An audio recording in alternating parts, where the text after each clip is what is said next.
लूटने की शुरुआत कर दी थी, भ्रष्टाचार की शुरुआत कर दी थी। और सबसे पहले उन्होंने शिकार स्कूल के बच्चों को बनाया, 4 लाख बोगस एडमिशन दिखा करके सरकारी स्कूलों में, और उनकी वर्दी के, उनके वजीफे के करोड़ों रुपए भारतीय जनता पार्टी के नेता अधिकारी डकार गए। लेकिन सीबीआई का दुरुपयोग करके उनको बचाया गया। सीबीआई की एफआईआर में किसी भारतीय जनता पार्टी के नेता का नाम नहीं, उस वक्त के शिक्षा मंत्री का नाम नहीं। इसका मतलब सीबीआई और ईडी जैसी एजेंसियों का दुरुपयोग करके भारतीय जनता पार्टी अपने नेताओं को बचाने का काम भी कर रही है। दूसरा बड़ा घोटाला पिछले दिनों में जो आपको सुनने में आया, वो कैथल में सफाई घोटाला, एक बहुत बड़ा स्कैम सुनने में आया, जिसमें करोड़ों रुपए के फर्जी बिल बना बना के सफाई के नाम पे करोड़ों रुपए भारतीय जनता पार्टी के नेताओं ने, अफसरों ने मिलकर डकार लिए। वो हैरानी की बात नहीं है, ये तो भारतीय जनता पार्टी का काम करने का तरीका है कि काम कम करो खाओ ज्यादा। वो हमारे लिए हैरानी की बात नहीं थी।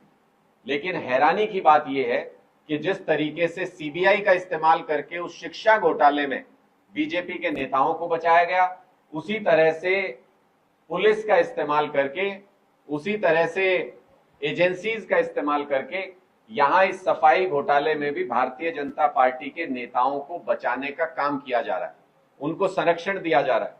अगर कोई छोटी मोटी जगह पे किसी कार्यकर्ता का नाम आ जाता भारतीय जनता पार्टी के तो समझ में आता, लेकिन आधे से ज्यादा इस घोटाले में जिनके नाम आए वो भारतीय जनता पार्टी के नेता हैं, उनसे जुड़े हुए लोग हैं, और उनकी गिरफ्तारी अभी भी विजिलेंस के द्वारा नहीं की जा रही।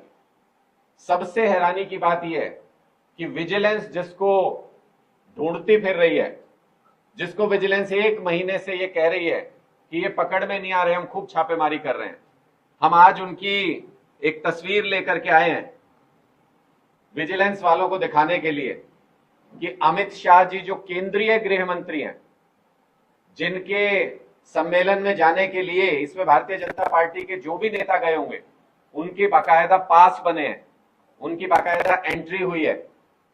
सिर्फ जो निर्धारित लोग हैं वही इस सम्मेलन में जा सकते हैं। पंचकुला के अंदर जब अमित शाह जी आए तो उनके बीजेपी के पदाधिकारियों के सम्मेलन में ये व्यक्ति बैठ करके प्रवीण सरदाना, इनका नाम बताया गया, घोटाले में नाम है, विजिलेंस इनकी खोजबीन कर रही है, ढूंढ रही है, कह रहे हैं कि छापेमारी भी करी है भाई इनको पकड़ने के लिए। लेकिन ये तो अमित शाह जी के संरक्षण में, उनके कार्यक्रम में, भारतीय जनता पार्टी के तमाम दिग्गज नेताओं की मौजूदगी में ये तो आराम से सेल्फी ले रहे हैं और इसको अपने साथियों के साथ साझा भी कर रहे हैं।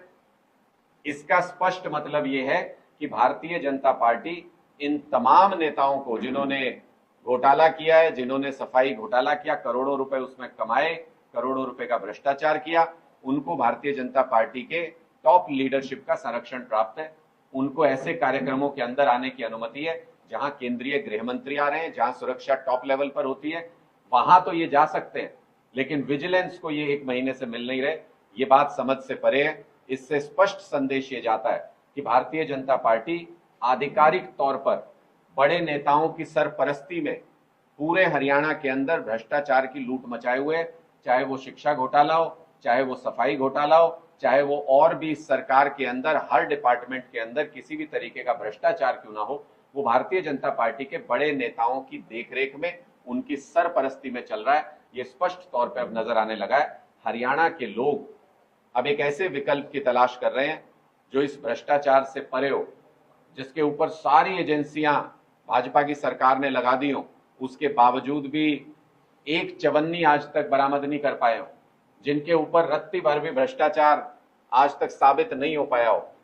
आम आदमी पार्टी जैसे इस तरह के विकल्प को हरियाणा के लोग इस भ्रष्टाचार को खत्म करने के लिए तलाश रहे हैं। और हमने भी आने वाले विधानसभा चुनाव के लिए हरियाणा के लोगों की इस मंशा को पूरा करने के लिए हमने भी अपना अभियान शुरू कर दिया है। एक एक बूथ के ऊपर मजबूत बूथ योद्धा तैयार करने के लिए, एक एक बूथ के ऊपर टीम तैयार करने के लिए आम आदमी पार्टी का यह अभियान इस वक्त पूरे हरियाणा में चल रहा है, जिसमें जनसंवाद एक एक गांव के अंदर, पूरे हरियाणा के 7,000 गांव के अंदर जनसंवाद कार्यक्रम इस वक्त चल रहा है। अगले 10-15 दिनों के अंदर हरियाणा के एक एक गांव में लोगों से चर्चा करेंगे कैसी सरकार वो चाहते हैं, पिछली सरकारों से, चाहे वो किसी भी पार्टी की रही हो, वो शिक्षा से, स्वास्थ्य से, उन मुद्दों से परेशान रहे हैं हरियाणा के लोग। वो क्या बदलाव चाहते हैं उनके साथ चर्चा करेंगे, जनसंवाद करेंगे और उसके बाद अरविंद केजरीवाल जी की गारंटीज को लेकर के आएंगे हरियाणा में।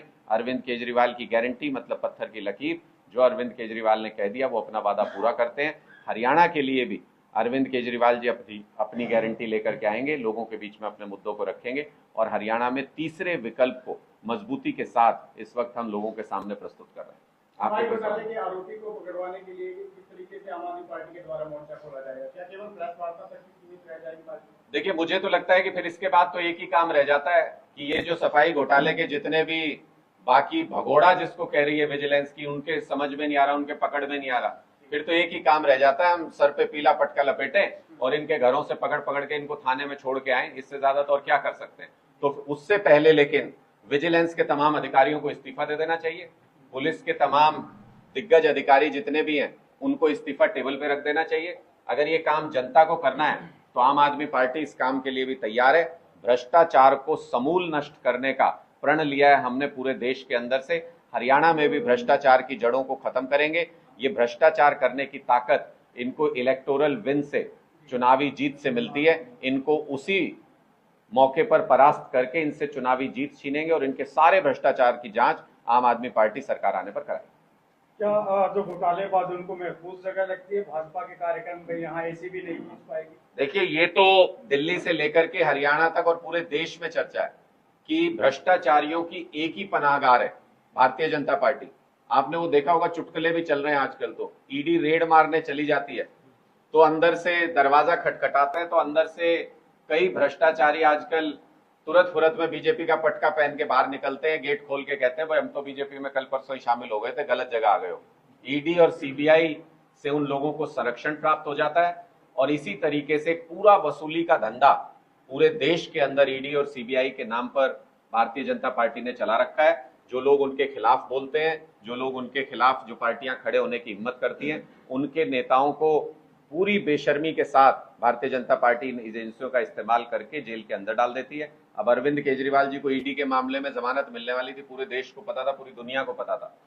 उसी वक्त पे सीबीआई के एक पुराने केस में, जिसमें सीबीआई खुद सुप्रीम कोर्ट में ये कह चुकी है कि हमारी जांच पूरी हो चुकी है, उस मामले में अरविंद केजरीवाल जी को गिरफ्तार करके वापस से दुविधा खड़ी करना, उनको किसी भी कीमत पर जेल से बाहर नहीं आने देना, ऐसी परिस्थितियां खड़े करते हैं। इसका मतलब भारतीय जनता पार्टी खुलेआम इन एजेंसियों का दुरुपयोग कर रही है और भ्रष्टाचारियों को बचाने का काम कर रही है। अनुराग जी, अटकलें लगाई जा रही हैं कि गुप्ता जी कांग्रेस में जाएंगे, गुप्ता साहब के संपर्क में और जीत से चुनाव। देखिए, मुझे लगता है कि वो अपनी बात को स्पष्ट कर चुके हैं। उन्होंने बहुत स्पष्ट तौर पर कहा है कि वो केजरीवाल के सिपाही हैं और पूरी ताकत के साथ पार्टी को मजबूत करने में लगे हुए हैं।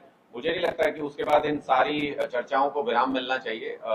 इसलिए एक एक कार्यकर्ता पूरे हरियाणा के अंदर इस वक्त आम आदमी पार्टी का वो एक मिशन पर है। 15 दिन का जन संवाद कार्यक्रम हमने शुरू किया हुआ है और इस जन संवाद कार्यक्रम में घर घर तक जाकर, एक एक गांव तक जाकर लोगों को आम आदमी पार्टी के और अरविंद केजरीवाल जी की विचारधारा से अवगत कराने का काम कर रहे हैं।